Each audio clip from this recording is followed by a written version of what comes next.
एक दिन दो भाई जमीन के बंटवारे को लेकर बुरी तरह लड़ रहे थे। पिताजी पास ही बैठे थे, लेकिन हैरानी की बात यह थी कि वो जोर जोर से हंस रहे थे। दोनों बेटे चौंक गए और बोले, पापा हम झगड़ रहे हैं और आप हंस रहे हो, आपको क्या हो गया है? पिताजी मुस्कुराते हुए बोले, बेटा कल मेरे साथ चलो, मैं तुम्हें एक ऐसा खजाना दिखाऊंगा जो तुम सोच भी नहीं सकते। अगले दिन तीनों एक बस में सफर पर निकले। बस में सिर्फ 2 सीटें खाली थीं। एक बेटा बैठ गया और दूसरा कुछ देर तक खड़ा रहा। कई घंटों के सफर के बाद वे एक पुराने गांव पहुंचे। पिताजी दोनों बेटों को एक पुरानी और जर्जर हवेली के सामने ले गए। हवेली पूरी तरह से खंडहर बन चुकी थी।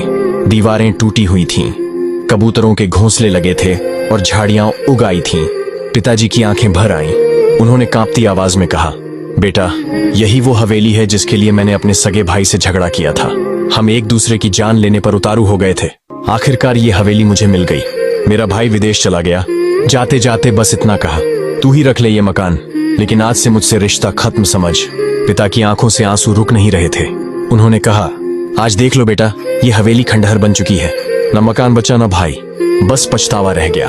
फिर उन्होंने बेटों की तरफ देखा और कहा, आज तुम दोनों भी उसी रास्ते पर हो।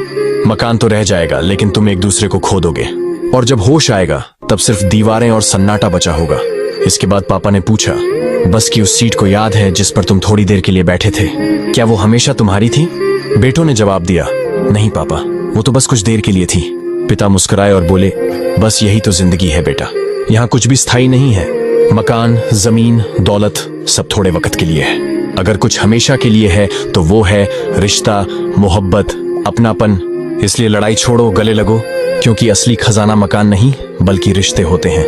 अगर बात दिल तक पहुंची हो तो कमेंट में यस जरूर लिखिए।